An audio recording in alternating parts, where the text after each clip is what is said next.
Welcome to This Explainer. Okay, let's dive right into a bizarre and honestly kind of spooky infrastructure mystery that recently sent shockwaves through the admin community. Today, we're taking a complex tech event and breaking it down so you can truly understand what's going on under the hood. We're looking at a story that starts out like a totally standard tech support ticket, quickly morphs into a straight-up ghost story, and ends up revealing a deeply hidden problem about how much we actually trust our modern infrastructure. I'm talking about a strangely unsettling discovery hidden deep inside a pristine Proxmox installation. Have you ever found a stranger inside your server?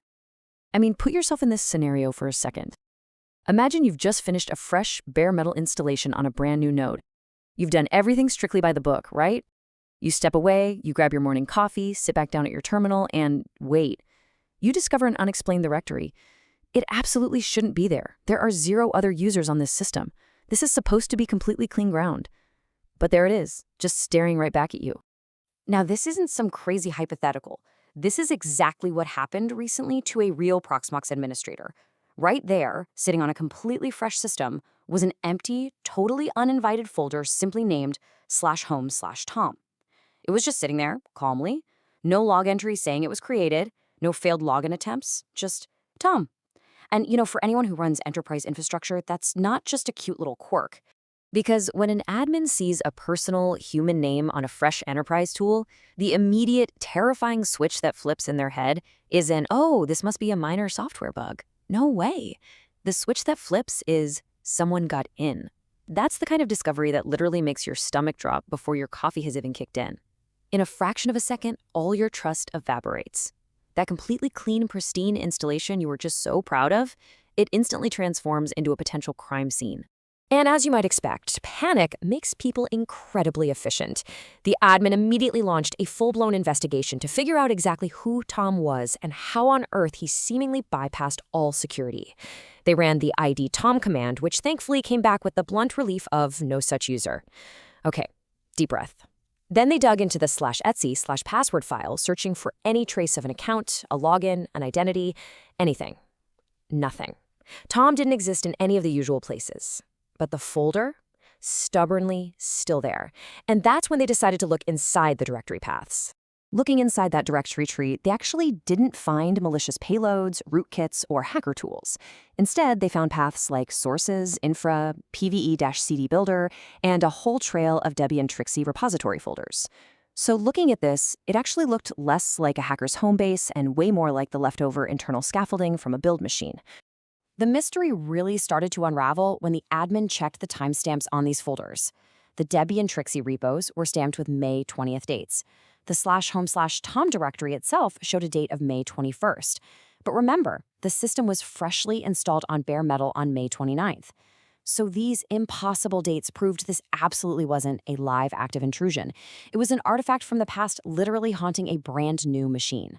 So the mundane but honestly kind of embarrassing truth finally came out. Tom wasn't a hacker. Tom was a human software mistake. This was a build artifact. Look, when you build software images, release engineering is messy. It's full of temporary paths, cached repositories, staging folders, the whole shebang. Usually you've got strict pipelines to scrub these away before the final product actually ships, but sometimes a cleanup script misses a spot. And that's exactly what Tom was, a leftover scar from the machine that actually built the ISO. When this story hit the internet, the admin community immediately split into 2 very distinct camps. Camp 1, they found it hilarious. They totally turned Tom into a mascot. People were joking he was a cheerful tiny machinist living inside the server, or maybe a retired internet celebrity just quietly building ISOs in the dark. They basically turned a tiny infrastructure oddity into a folk religion. But Camp 2, they were definitely not laughing. They saw a terrifying supply chain security flaw hiding right underneath the joke. And the crucial point here is that the stricter camp was absolutely right to worry. Even if the original poster confirmed these folders were completely empty, just a skeletal path tree, it really matters. I mean, in a world where supply chain security is no longer just an abstract fear, but a daily headline, unexplained contents in an installer deserve way more than just a shrug. You really can't just wave it off as a funny quirk. Let's talk about why this is so critical. Supply chain security is all about trusting the very foundation of your software. Remember that folder named PVE-CD builder we just saw? That is a deeply foundational tool used to create the Proxmox installation media itself. Because that tool isn't something end users casually inspect, finding any unexplained anomalies sitting right next to it casts massive doubt on the integrity of the entire system. It immediately makes you wonder, if this got through, is the build process actually secure? Which brings us to the real problem. The phrase all empty folders really should have ended the drama immediately, but it didn't, because the damage here wasn't technical. There was no actual malware. The damage was entirely psychological. Infrastructure tools live and die by trust. A platform can handle incredible enterprise workloads, but man, if it leaves a human name in the root directory, suddenly everyone is staring at the installer like it forgot to wipe its fingerprints off the glass. Think about it like this. An installer is a promise of a clean slate. It literally says, start here. You're on clean ground. Finding/home/Tom, it feels like the software equivalent of moving into a brand new house and finding someone else's shoes in the closet. Sure, maybe they just belong to the contractor. Maybe they're completely harmless.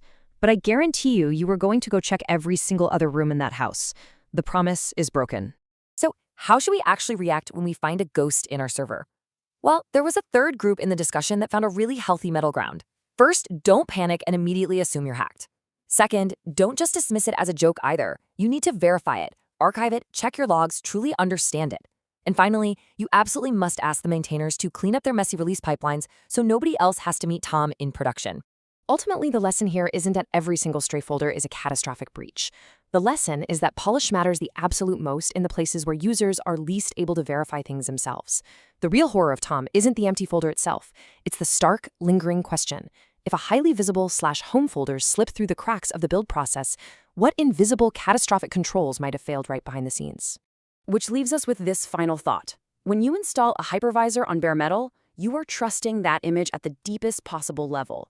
It is the foundation for your networks, your storage, your entire business. So, as you deploy your next pristine server, ask yourself, in modern infrastructure, how much invisible trust are you handing over to your foundational software tools? And where exactly is the line for you between a funny, harmless mistake and a fundamentally broken promise? Thanks for joining me on This Explainer. I really hope it gave you a new perspective on the invisible layers of our tech. Keep questioning, and I'll catch you next time.